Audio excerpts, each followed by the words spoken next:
The galaxy had forgotten about humans. 300 years was a long time, and memory faded like stars at dawn. The Dominion of Kethvar had made sure of it. They burned Earth until the oceans boiled. They hunted down every colony, every station, every ship that carried the human flag. They were thorough. They were patient. And when they finished, they told the galaxy that humanity was gone forever. The other species believed them. What choice did they have? The Dominion was the most powerful force in known space. Their warships darkened the skies of 100 worlds. Their soldiers marched across 1,000 planets. When the Dominion said something was true, it became true. And so humanity became nothing more than a story, a warning, a lesson about what happened to species that grew too bold. Ambassador Gelari remembered the old tales. His grandfather had served on a trading vessel that once visited Earth, back when humans still lived. The old man spoke of strange creatures who walked on two legs and laughed too loud and asked too many questions. He spoke of their cities that reached toward the sky, and their music that made no sense, and their stubborn refusal to know their place in the universe. They were trouble, his grandfather had said. But they were also kind. They shared their food with us. They taught us their games. They looked at the stars the same way we did, with wonder and hunger and hope. Gelari thought about those words as he stood in the great hall of Nexus Prime.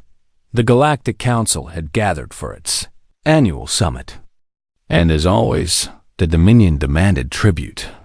High Inquisitor Kethmar stood at the center of the hall, his tall gray body wrapped in ceremonial armor. His 4 eyes swept across the assembled ambassadors like a predator studying prey. "You exist because we allow it," Kethmar said. His voice was cold and sharp. "Your worlds spin because we permit them to spin. Your children breathe because we have not yet decided to stop them. Remember this. Remember it always." The ambassadors bowed their heads. Some trembled. Others wept silently. Gelari did neither. He simply watched, and he remembered his grandfather's stories. And he wondered what the galaxy might have been if humans had survived, far away, beyond the edge of known space. The answer to that question drifted through the darkness. The region was called the Vile. No ship had ever mapped it. No probe had ever returned from it. The Veil was a place of strange radiation and twisted gravity, where sensors failed and navigation became impossible. The galaxy species avoided it the way children avoided dark forests in old stories. But someone lived there. Admiral Marcus Chun stood on the observation deck of the UNS New Dawn, the largest vessel ever built by human hands. He was an old man now, with white hair and deep lines on his face. But his eyes were sharp, and his back was straight, and his mind was clear. He had carried the weight of humanity's hope for 40 years, ever since his father passed the burden to him. And his father had carried it from his father before that. 300 years of waiting. 300 years of hiding. 300 years of building and planning and preparing for this moment. Chum looked out at the fleet that surrounded the New Dawn. 10,000 warships floated in perfect formation, their hulls gleaming with technologies that the galaxy had never seen. Behind them, hidden in the deeper darkness of the Veil, lay the colonies. 12 billion human souls living on worlds they had made their own. Children who had never seen Earth but who dreamed of it every night. Warriors who trained from birth for a battle they might never fight. Scientists who pushed the boundaries of what was possible. Artists who kept the old stories alive. Humanity had not died. Humanity had grown. The door behind Chun slid open, and General Yuki Tanaka walked onto the observation deck. She was younger than Chun, but not by much. Her black hair was streaked with gray, and her face carried the calm expression of someone who had made peace with death long ago. "The Council Summit has begun," she said. "Our sources confirm that the Dominion is demanding increased tribute from the outer systems. 3 species have already been threatened with extinction if they do not pay. Chun nodded slowly. The same as always. The same as always, Tanaka agreed. She walked to stand beside him at the window. For a long moment, they looked at the fleet together in silence. Do you think we are ready? Chun asked. Tanaka considered the question carefully. We have been ready for 50 years. Our ships are faster, stronger, and more advanced than anything the Dominion possesses. Our soldiers are trained and eager. Our people are united. The only question that remains is whether we are willing. Chun smiled, but there was no joy in it. 300 years ago, they killed 11 billion of us. They burned our homeworld. They erased our history and scattered our ashes across the void. And now you ask if we are willing. I ask because revenge is easy, Tanaka said. What comes after is hard. We could destroy the Dominion. We could burn their worlds the way they burned ours. But then what? We become them. We become the monsters that our ancestors fled from. Chun turned away from the window. He walked to a small table where a holographic display showed the galaxy in miniature. Thousands of star systems, each one home to species who lived in fear. Billions of souls who had never known freedom. We will not become them, Chun said. We go back not for revenge but for justice. Not for destruction, but for liberation. The galaxy has lived under the Dominion shadow for too long. It is time for the sun to rise again. Tanaka nodded. She had known what his answer would be. She had needed to hear him say it. Then give the order, Admiral. Chun straightened his uniform. He took a deep breath. And then he spoke the words that humanity had waited 3 centuries to hear. Signal all ships. Begin final preparations. The Exodus fleet moves at dawn. Across 10,000 vessels, lights began to flicker. Engines hummed to life. Soldiers checked their weapons and whispered prayers to gods they had never forgotten. Children pressed their faces to windows, wondering why the adults were crying. And in the darkness of the veil, humanity began to wake.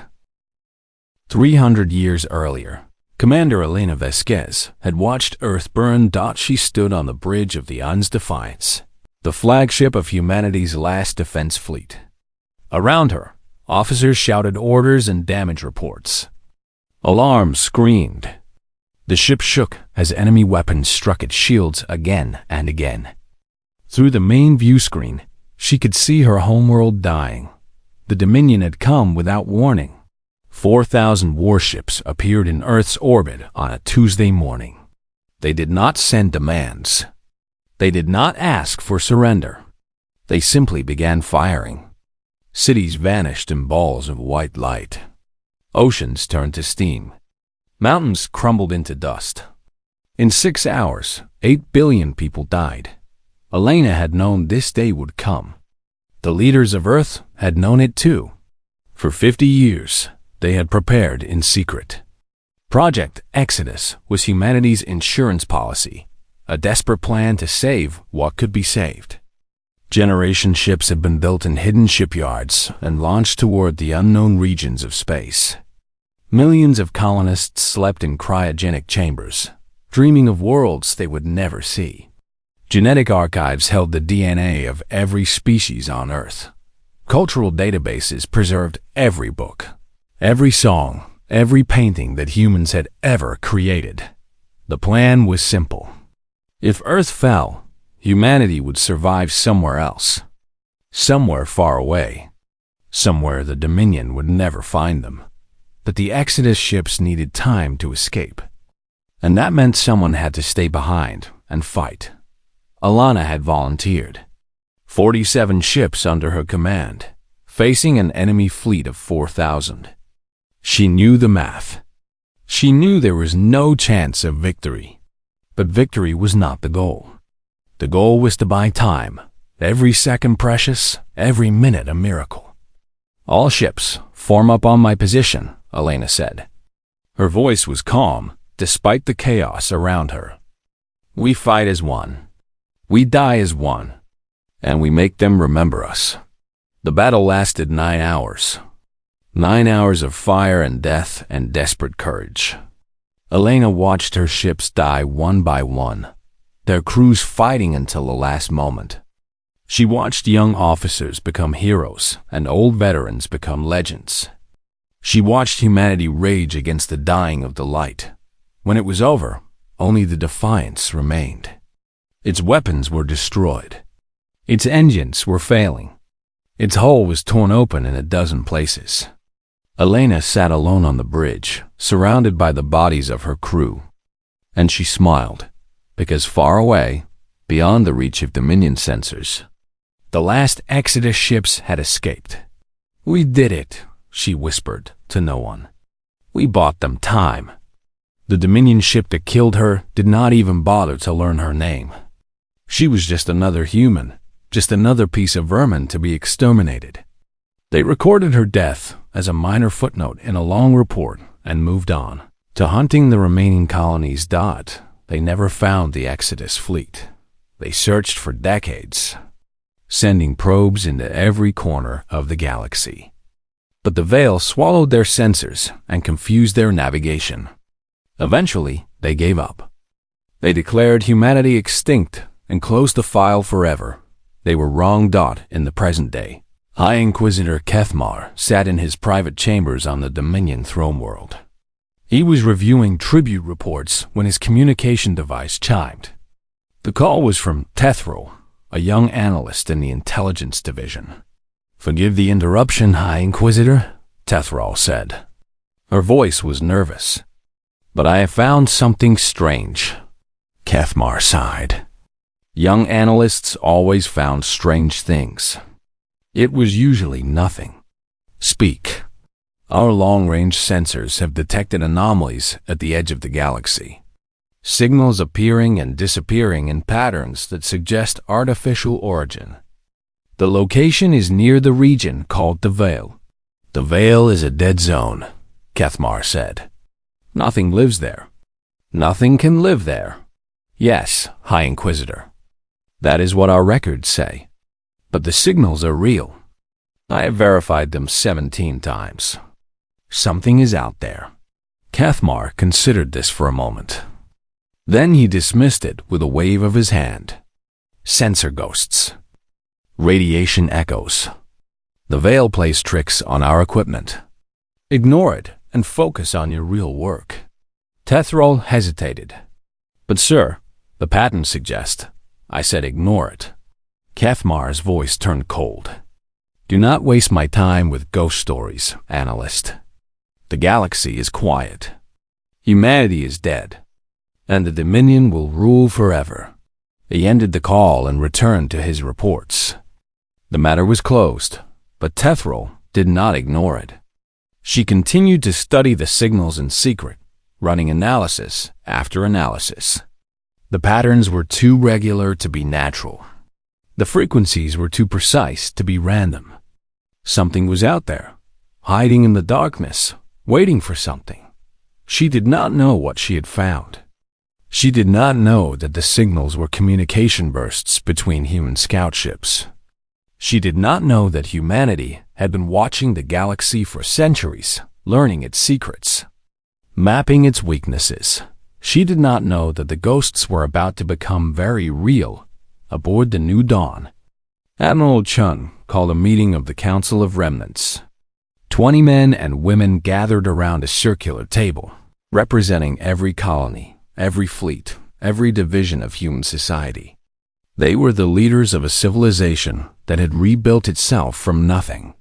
"The time has come," Chun said. "For 300 years we have hidden. We have grown.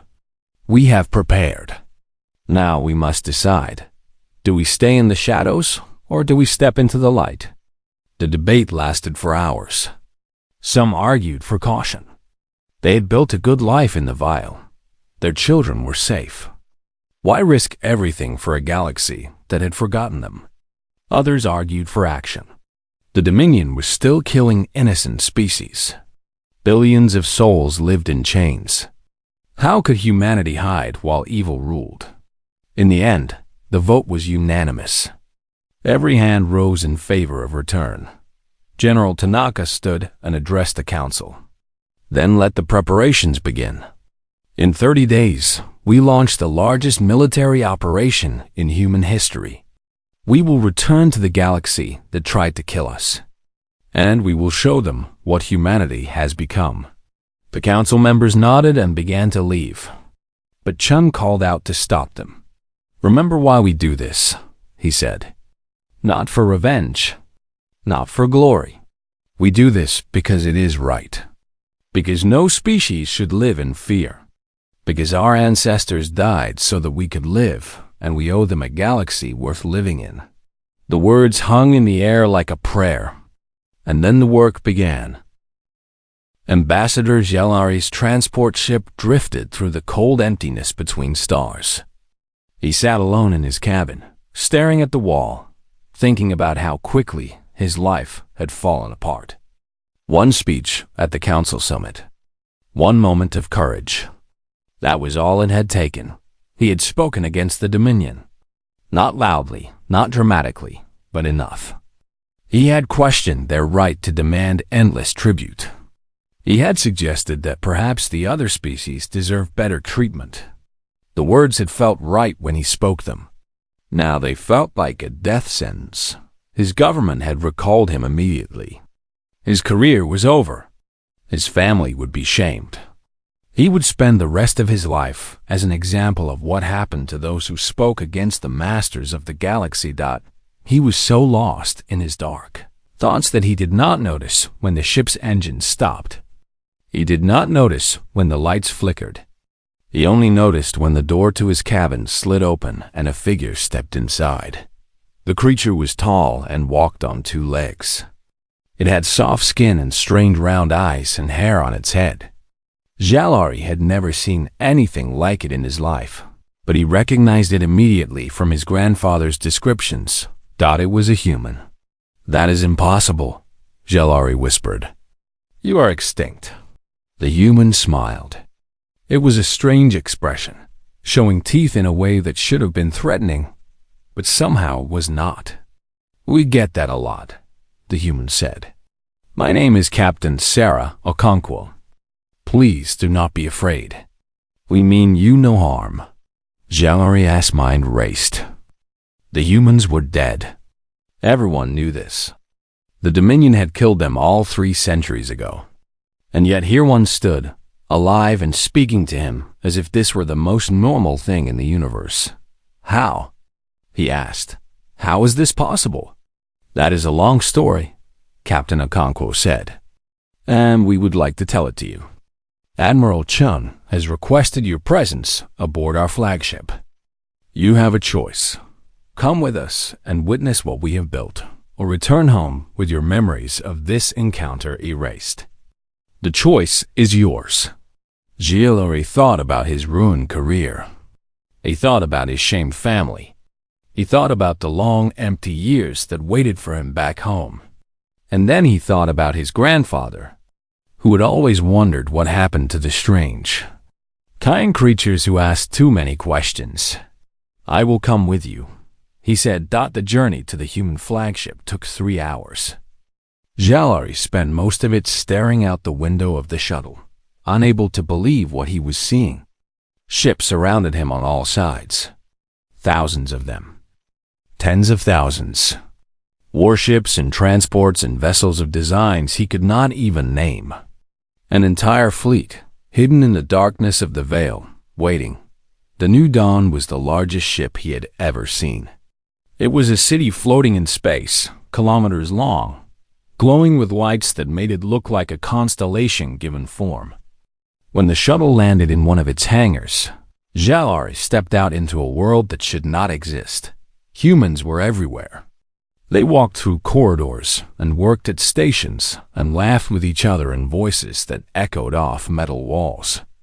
Children ran past him, chasing each other in some game he did not understand. Old men and women sat in gardens filled with plants from a world that no longer existed.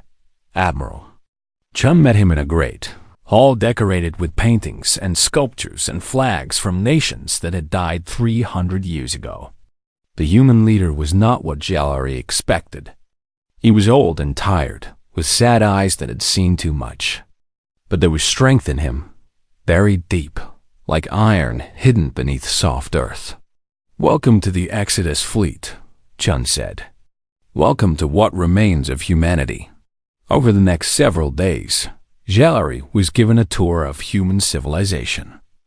He visited colonies carved into asteroids and moons. He walked through cities built on worlds that humans had made livable through centuries of patient work.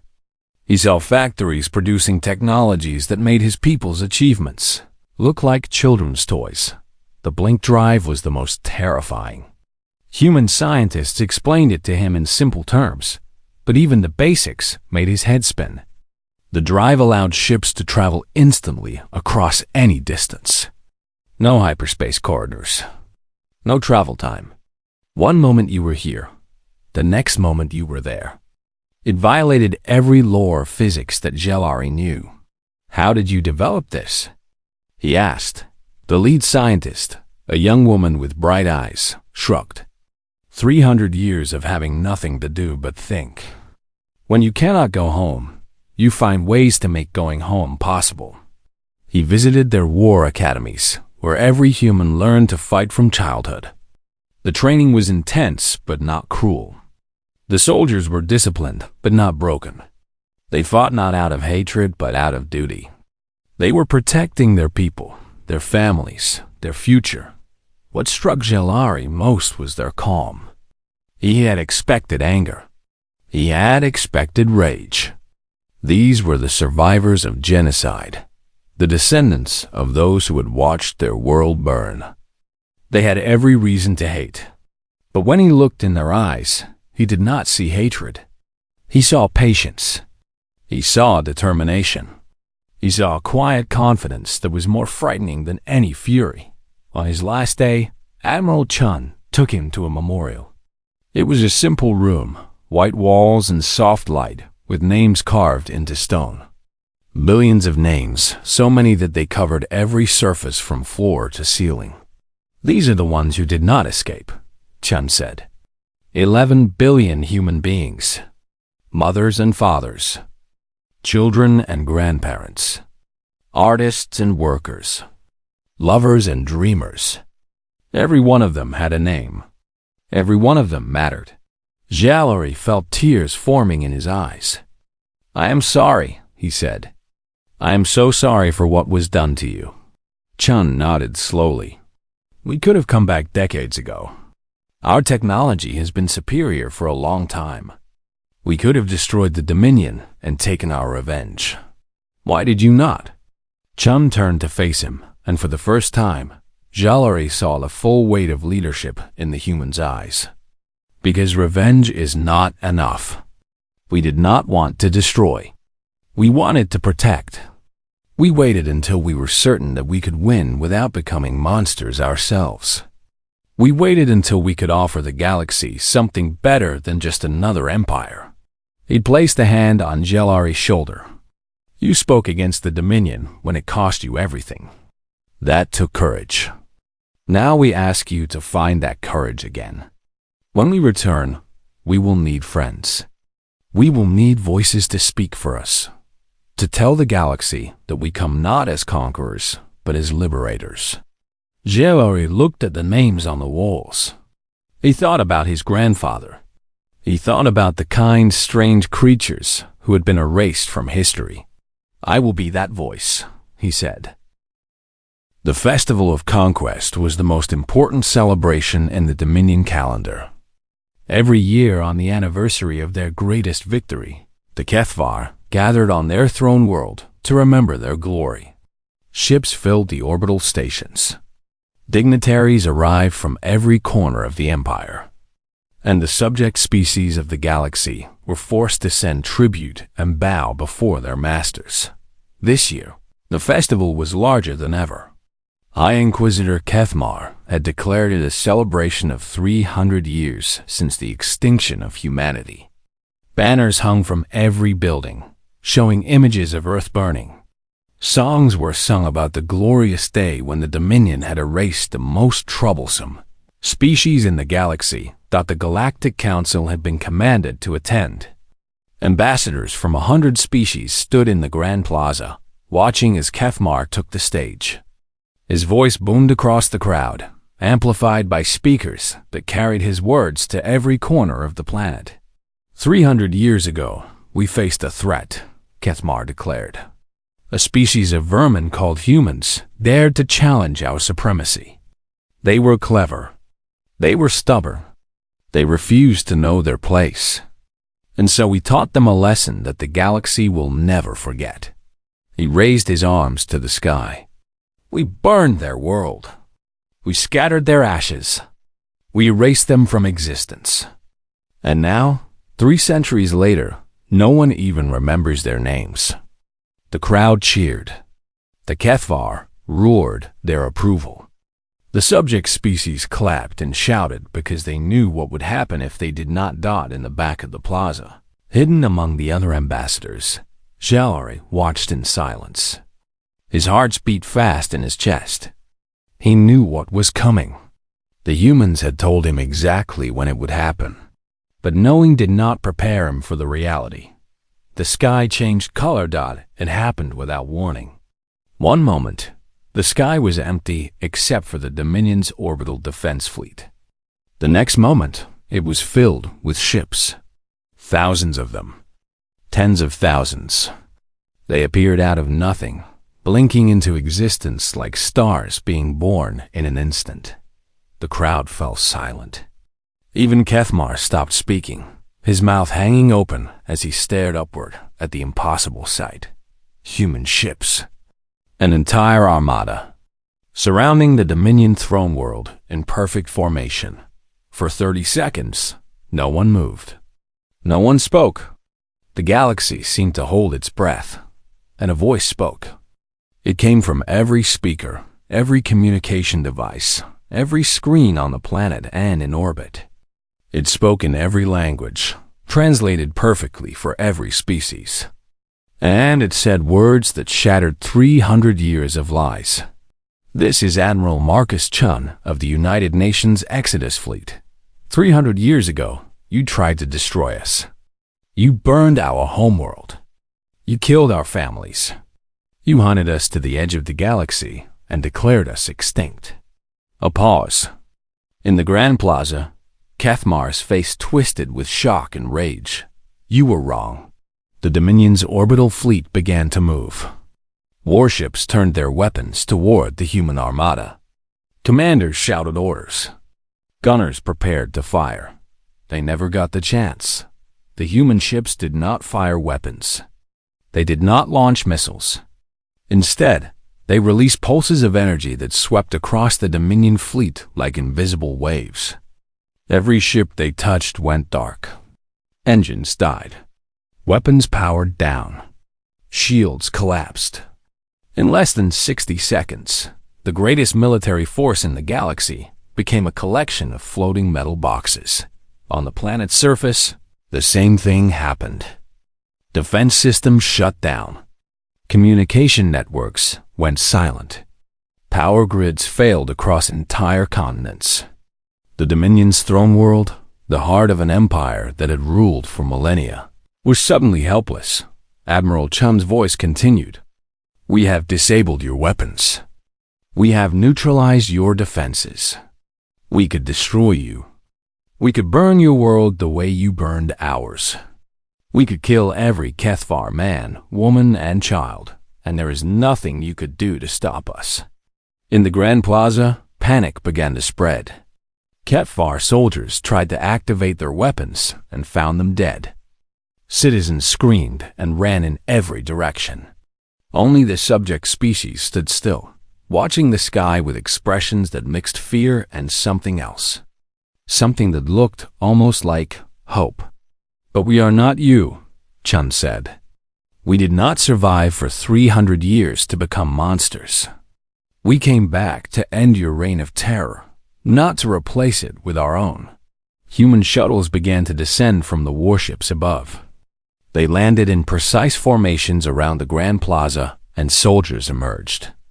They wore armor of black and silver, and they moved with the discipline of warriors who had trained their entire lives for this moment. But they did not fire. They did not kill. They simply surrounded the Dominion leadership and waited. Admiral Chun himself walked through the crowd toward the stage where Kethmar stood frozen. The human was old and tired, but he walked with his back straight and his head high. He climbed the steps and stood face to face with the High Inquisitor. "You declared my species extinct," Chun said quietly, so that only Kethmar could hear. "You celebrated our death. You built festivals in honor of our genocide. But here I am. Here we all are. 12 billion humans who refuse to die." Kethmar's voice trembled. "This is impossible. We killed you all. We made sure. You missed us some." Chun smiled, but there was no humor in it. "And we have been waiting, learning, growing, preparing for this day. Your empire ends here, Kethmar. Not with fire, not with blood, but with justice." He turned to face the crowd. The ambassadors from 100 species stared at him with wide eyes. Many were crying. Some had fallen to their knees. "People of the galaxy," Chun announced, "the Dominion's reign is over. You are free. Not free to serve humanity in their place, but truly free. We will help you rebuild. We will protect you while you find your strength. And when you are ready, we will stand beside you as equals." The silence stretched for a long moment. Then, somewhere in the crowd, someone began to clap. Others joined. The applause grew into a roar, voices crying out in languages Chun did not understand but whose meaning was clear. Gratitude, relief, hope. General Tanaka walked up beside Chun as the crowd celebrated around them. "We did it," she said. "After 300 years, we actually did it." Chun watched the people below, humans and aliens together, embracing and weeping and laughing. He thought about his great-grandmother, Elena Vasquez, who had died buying time for ships she would never see escape. He thought about all the generations between them, who had worked and struggled and dreamed of this moment. "No," he said softly. "They did it. We just finished what they started." The galaxy changed in the months that followed. News of humanity's return spread from system to system like wildfire. Worlds that had lived under Dominion rule for centuries suddenly found themselves free. The fear that had gripped so many species for so long began to fade, replaced by something new, possibility. The Dominion did not fall easily. Many Kethvar refused to accept defeat. Pockets of resistance formed on a dozen worlds, loyal soldiers and true believers who would rather die than surrender. Humanity dealt with them firmly but fairly. Ships were captured, not destroyed. Soldiers were imprisoned, not executed. Every effort was made to end the conflict with as little bloodshed as possible. Some in the Exodus fleet questioned this mercy. Captain James Wright stood before Admiral Chun, frustration clear in his voice. "They killed 11 billion of us," he said. "They burned Earth to ash. And now we offer them prison cells and fair trials? They deserve worse." Chun understood the anger. He felt it himself, deep in his bones, a fire that had burned for 300 years. But he shook his head. If we killed them the way they killed us, then what was the point of surviving? He asked. Our ancestors did not flee across the galaxy so that we could become murderers. They wanted us to be better. They wanted us to build something worth building. Wright's jaw tightened. It feels like weakness. I know. Chum placed a hand on the younger man's shoulder. Mercy always feels like weakness at first, but it is the hardest kind of strength. It takes more courage to forgive than to destroy. That is what makes us human. The Galactic Tribunal was established 3 months after humanity's return. Representatives from every species gathered on a neutral world to try the leaders of the Dominion for their crimes. High Inquisitor Kethmar stood before judges from races he had once terrorized. Evidence was presented: recordings of genocide, documents ordering extinction, testimony from survivors who had lost everything. The trial lasted for weeks. In the end, Kethmar and his inner circle were found guilty of crimes against sentient life.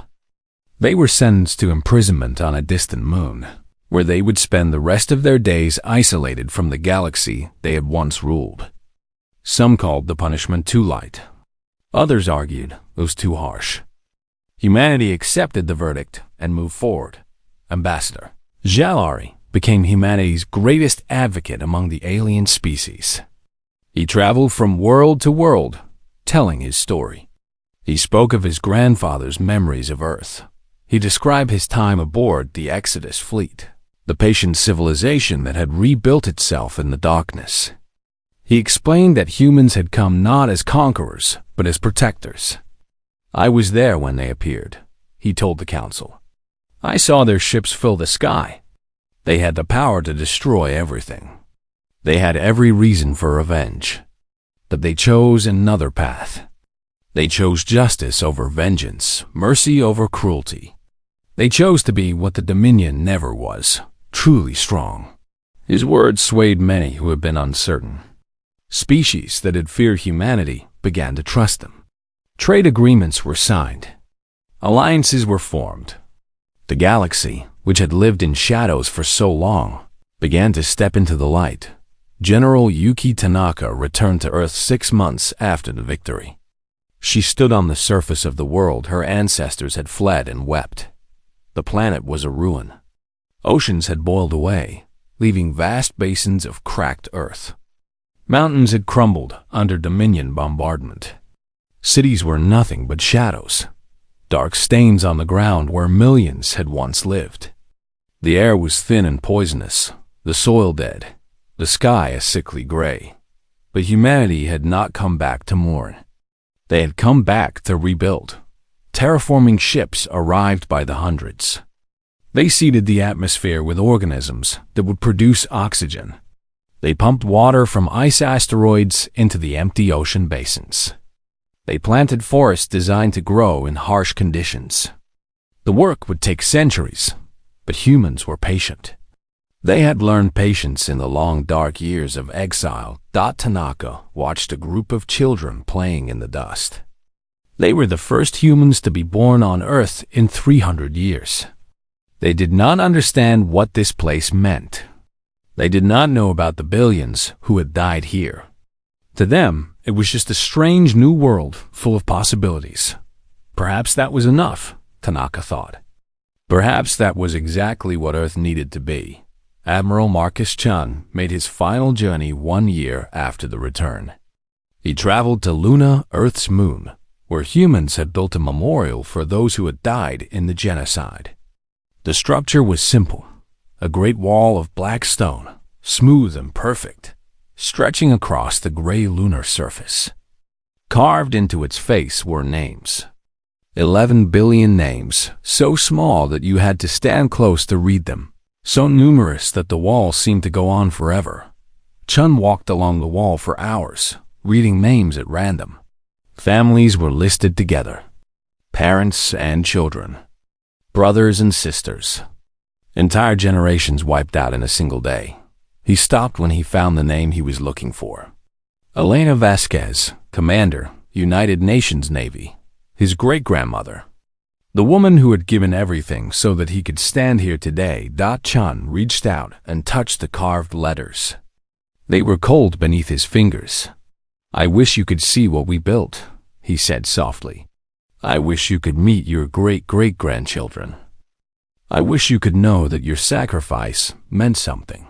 He paused, struggling to find the right words. Around him, the memorial was quiet. Other visitors walked in silence, lost in their own grief and memory. "You told your crew that you wanted to make them remember you," Chung continued. "You succeeded. We remembered. For 300 years, we kept your memory alive. We passed your story down from parent to child, generation after generation. You became our hero, our inspiration, our reason to keep fighting. He stepped back and looked at the wall stretching away in both directions. So many names, so much loss, but also so much courage, so much love, so much stubborn human refusal to surrender. The galaxy knows about you now, Chun said. They know about all of you. Your stories are being told on 1,000 worlds. Species who never met a human are learning about Earth, about what we were, about what was taken from us. You are not forgotten. You will never be forgotten. He straightened his uniform and stood at attention, offering a formal salute to the dead. Rest now, he said.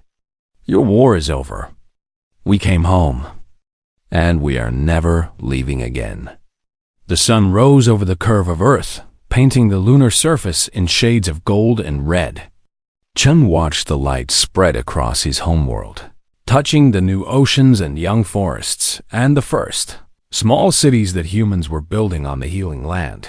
Humanity had returned, not as conquerors, not as victims, but as builders, as protectors, as a species that had looked into the darkness, found something worth fighting for, and refused to let it die. The stars had tried to forget them. The stars had failed, and now, at last, the stars would remember.